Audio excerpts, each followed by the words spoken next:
Hi friends, welcome back to my channel. My name is Bethany, and on this channel we talk about the false beliefs taught to women inside of the church, and we also shine a light on problematic Christian influencers. So if any of that resonates with you, go ahead and subscribe to my channel right over here, like this video, and share it with a friend, and come hang out with me on TikTok and Instagram right over here. And one more thing, you can also become a patron now of this channel, which is very, very much appreciated. I will link the video where I describe more of the incentives of becoming a member or a patron down in the description box below. Today, we are discussing Brittanydawn's settlement. Let's get into it.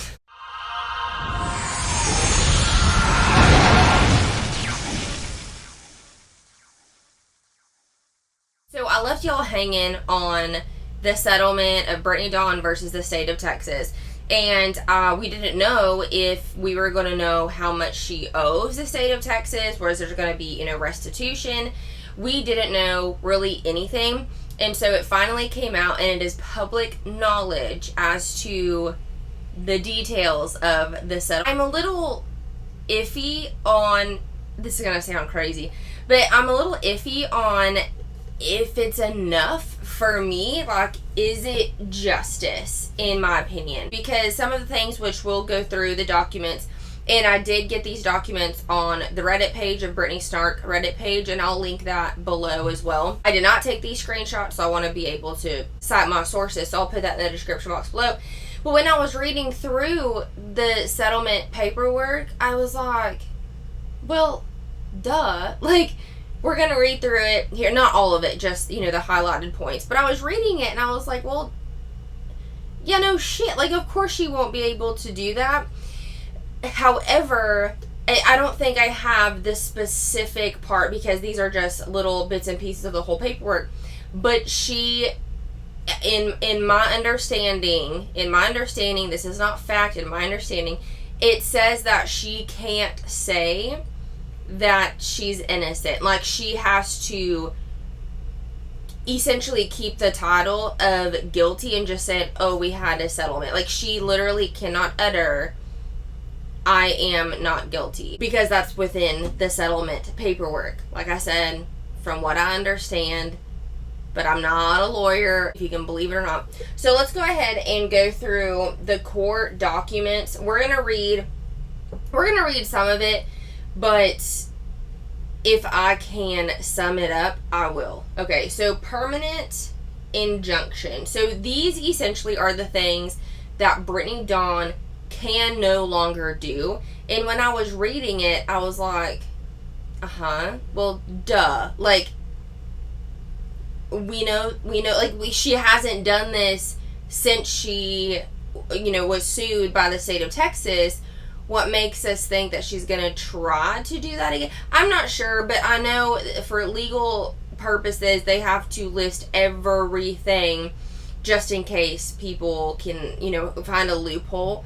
In my opinion, I think that's what it was. So essentially, what she cannot do: offering or selling any nutrition or fitness plans that includes personalized nutrition assessments as part of the plan, unless defendants will be providing personalized nutrition assessments based on the information provided by the individual consumer.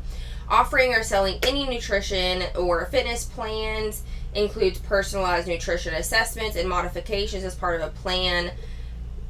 Offering or selling any nutrition plan, everything has to do offering or selling nutrition fitness plan, offering or selling any nutrition fitness plan, including daily or weekly check-ins, representing that defendant Brittanydawn Davis has any special knowledge or training to address eating disorders when she does not, and charging a shipping fee that goods or services exclusively delivered by email. So that whole page just goes on to say Brittanydawn cannot do what she was doing, what she got in trouble doing. She just can't do that anymore. Which, in my opinion, that is just, this section in general is just a little slap on the wrist. Like, don't do it again, or you'll really get in trouble.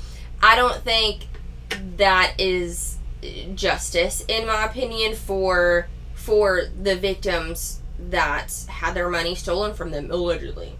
Okay, monetary judgment. So this is when it gets a little more fun for us, less fun for her, because I would imagine her looking at that and she was like, okay, like I didn't want to do it again anyway, so this doesn't affect me at all.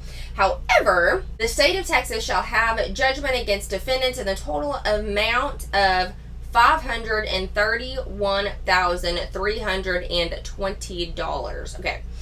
$300,000 in civil penalties pursuant to DTPA section whatever. B, $100,000 in restitution. C, $131,320 in attorney's fees. Okay, reading on. It is further ordered that defendants' payment of $300,000 in civil penalties and $100,000 in restitution shall be made within 36 months to the state by certified check or wire transfer payable to the state of Texas. So that's saying the defendant payment of $300,000 in civil penalties and the restitution of $100,000 shall be made within 36 months. Upon the effective date, defendants shall make the following 36 monthly payments on or before the 15th day of each month. So in the first year, defendants shall make 12 monthly payments of no less than $1,000 each. In the second year, defendants shall make 12 monthly payments if no less than $2,000 each. And in the third year, $3,000 each. In the final 36 month following the effective date, defendants shall make a payment of the remaining balance of the civil penalties and restitution. All 36 payments total $400,000. And then it carries on. It is further ordered that plaintiffs shall have a judgment against the recover attorney's fees, $131,320, which the plaintiff agrees shall be abated for 36 months beginning from the effective date of this judgment, and will not become due and payable unless defendants fail to comply with a permanent injunction. Okay, so if she fails to pay what we just went over, then she would have to pay that $131,320 to my knowledge, to my non-legal jargon knowledge. It is further ordered that money collected by the state shall be allocated first as restitution. So essentially, she's paying back, from my understanding, she's paying back those people that she allegedly stole from first. So she's paying that money back, and then second, it'll go to civil penalties and then attorney's fees. It is further ordered that the money allocated as restitution to this judgment shall be distributed as the sole discretion of the state. Okay. The state will send a claim form to eligible consumers. So it'll go to the state, and from the state, it'll go to those consumers. The state will determine if the claim form has been properly completed, whatever. It goes to the people who paid her money. And it goes on to say, it is further ordered that the civil penalties and restitution are not dischargeable in any bankruptcy. So if she decides to file bankruptcy, she still has to pay this money, which is wonderful. I'm very, very pleased that there is restitution and they essentially can get their money back if they, have proven that they were the consumer that she allegedly stole from. Okay, I want to go back to the monetary judgment of the breakdown of how much she owes. So from my understanding, she essentially doesn't have to pay that $131,320 to the attorney fees unless she fails to pay what was stated above. So it says this judgment will not become due and payable unless defendants fail to comply with the permanent injunction provision. So that permanent injunction would have been, in the first year, defendants shall make the 12 monthly payments no less than $1,000 each. In the second year, $2,000 each. In the third year, $3,000 each. In the final 36th month following the effective date, defendant shall make a payment of the remaining balance. Okay, that's one thing where I was getting rather confused, because I was like, I'm not good at math, but that doesn't equal what they're saying she owes.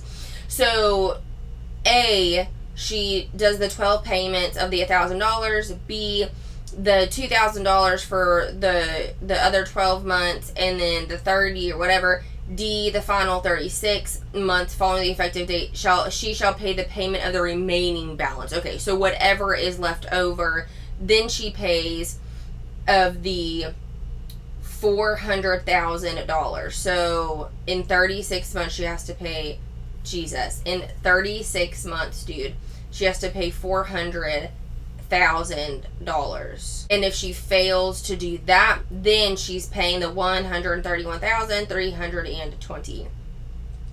Wow. When this came out, and she was called out a lot for, I made a video on it when she allegedly stole somebody's infertility story and put it on her own and monetized it. She decided to take a fast from social media, which, whatever, no judgment with the fast from social media. I think everybody should do it. I think that's a great idea. Just when it all happened, it was a little fishy that it was all, like, you know, together.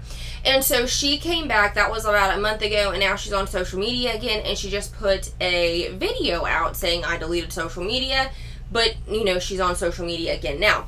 But I watched that video, and she started talking about, during her fast, she decided to take her nails off because it was a good reset, and then she started using press-on nails. And she said, oh my God, I love press-on nails. They're better for your nails, and you don't have to do the hassle of going to the salon, blah, blah, blah. But not a single thing about, and it saves a lot of money if you're getting your nails done every 2 weeks. She didn't say that, but I was like, girl, come on now. Are you trying to save your money? Which is great, but, like, you can also say that. And I know a while back she was talking about how she wanted to go on an eyelash extension fast, so she wouldn't be wearing eyelash extensions all that much. And I'm like, well, that's gonna also save you money as well. Like there's an elephant in the room, right? Just call it how it is. Like, hey, here's the deal. I have to pay all of this money to the state of Texas, so I'm going to cut back on boop, so I can be smarter with my money. That's not bad to say that, but you kind of beating around the bush of, well, it's better on my nails, and you don't have to spend all that time, and I just hate sitting there for an hour and a half. Like, ma'am, you've been doing it for the last 10 plus years. It's really not that big of a deal. And usually when you get your nails done, it's just a self-care thing and you get to chill out and relax or whatever.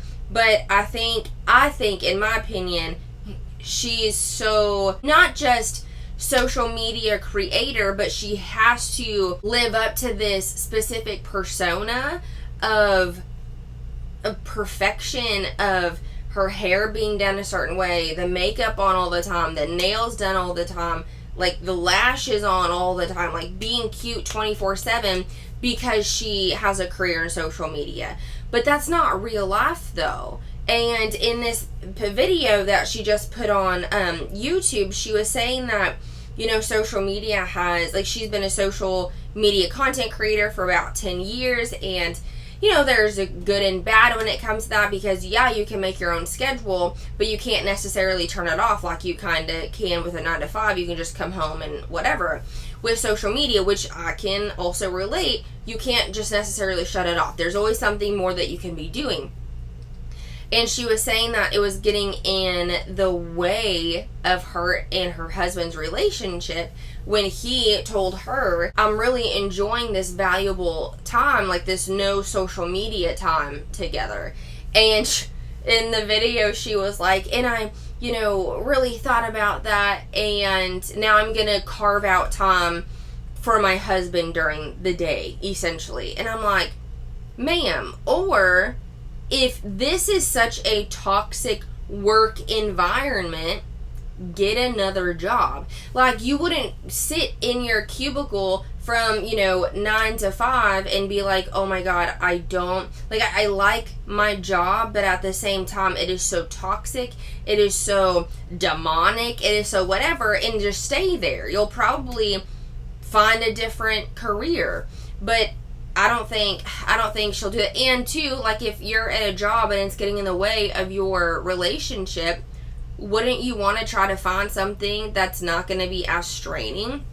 But it's so interesting because when she said that, I was like, man, the people on Brittany Snark Reddit they figured it out for sure, because so many videos of them together, like her secretly filming him, or they're hugging in the kitchen and then he sees the phone recording, and it's like, oh my God, okay, that's just all for social media. Anyway, and his reactions, she's laughing at them, but people from the outside are like, he's not happy, dude. Like, he doesn't want to be on camera, and that's not a bad thing at all. That's not a bad thing. Don't record him. But she does come out and say that it was some type of strain on their relationship. But it makes me wonder, like, why don't you just get a normal job? Oh, here's the answer. Probably because it's not paying her as much money as social media, because she's getting paid a pretty penny for YouTube and all of the other ways that I don't know if she's still selling her lashes or her self tanner. I'm not sure about those, but she makes it seem that she has so many little business inquiries, but I don't think that's the truth. But I mean, she is getting, paid very well from YouTube.